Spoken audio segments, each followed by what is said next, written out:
Okey geng, kita dah tengok review sliding miter saw 8 inci EMS 210 dan 10 inci EMS 255 daripada Europa Hill. Dalam episod kali ini, saya akan kupaskan apa perbezaan di antara kedua-dua miter saw ni dan yang mana satu lebih sesuai untuk anda. Jom saksikan.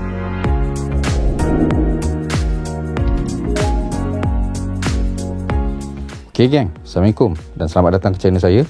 Hari ni kita akan tengok perbezaan antara kedua-dua miter saw ni. Miter saw ni adalah model keluaran terbaru daripada Europa Hill dengan model number EMS 210-S yang bersaiz 8 inci dan EMS 255-S yang bersaiz 10 inci. Saya dah buat review berasingan untuk miter saw ni. Linknya saya akan letak di bawah.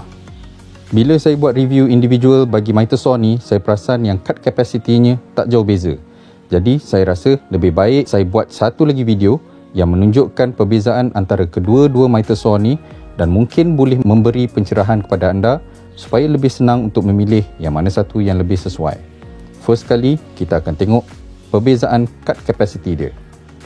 Untuk model 10 inci EMS 255, dia boleh potong kedalaman sehingga 9.8 cm dan kelebaran 31.5 cm.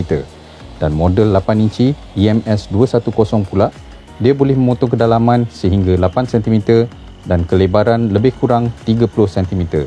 Jadi, perbezaan kapasitinya kurang ketara. Mungkin faktor berikutnya akan dapat memberi perbezaan untuk pemilihan. Masa review hari tu, saya perasan yang tube sliding antara kedua-dua model ni berbeza. Yang model 10 inci tu macam pendek sikit. Jadi, saya ukur dan bezakan. Mana tahu kod ada yang nak pilih berdasarkan saiznya. Untuk model 10 inci, panjang tubenya dari base belakang adalah 28.5 cm dan yang 8 inci pula panjang tubenya dari base adalah 33.3 cm. Jadi dekat situ kita dah boleh tengok kenapa kapasiti pemotongan 8 inci dan 10 inci itu tak jauh beza sangat. Yang model 8 inci itu memerlukan ruangan yang lebih sebelah belakang dia untuk mendapatkan kapasiti pemotongan yang lebih besar. Kemudian saya nak tunjukkan perbezaan mekanisme penukaran miter angle-nya. Untuk model 10 inci, penukaran miter angle tidak menggunakan lever tambahan di sebelah bawahnya. Dia cuma menggunakan tombol untuk lock miter angle.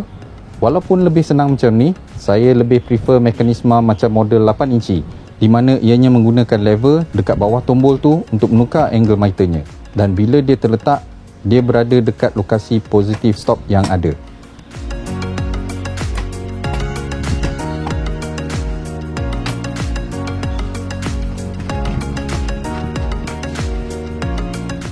Lepas tu, mekanisme half cut dan full cut-nya ternyata berbeza antara kedua-dua model ni.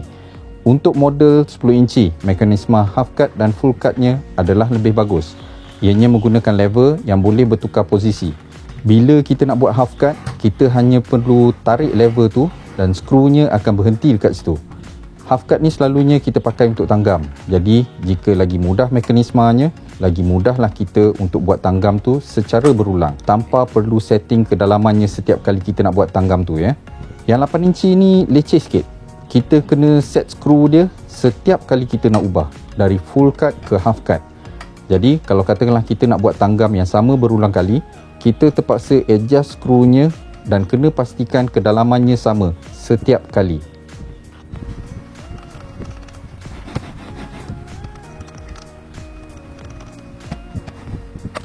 Untuk adjust bevel angle-nya, kedua-dua miter saw ni mempunyai mekanisme yang sama.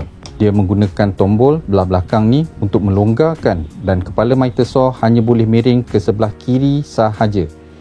So, kedua-duanya adalah single bevel miter saw. Safety switch-nya juga sama bagi kedua-dua miter saw ni. Perlu biasakan diri bagi pengguna tangan kidal. Tapi memang kebiasaannya lah. Miter saw yang dibuat sekarang ni memang agak janggal untuk pengguna tangan kidal Ada pros and cons menggunakan safety switch yang macam ni. Yang pasti akan memerlukan sikit masa untuk biasakan diri. Kedua-dua miter saw ni menggunakan laser guide dan kedua-duanya tepat out of the box. Walaupun begitu, masing-masing masih ada perbezaan dari segi power supply-nya. Untuk 10 inci, laser guide-nya menggunakan dua bateri bersaiz AAA, manakala miter saw 8 inci menggunakan power supply miter saw itu sendiri. Walaupun yang 10 inci menggunakan bateri, tapi ianya masih ada safety mechanism di mana jika kita tutup plug miter saw tu, lasernya akan berhenti berfungsi. Saya rasa benda ni bagus sebab takut nanti bateri habis bila kita terlupa nak switch off lasernya. Okey, rasanya saya dah cover perbezaan yang penting antara kedua-dua miter saw baru ni. Jadi harapnya sedikit sebanyak membantu dalam pemilihan miter saw anda. Ada banyak lagi review tools dan projek DIY dari saya.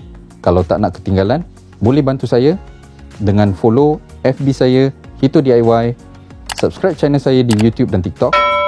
Kita jumpa lain kali. Okey, bye. Banyak flight hari ni.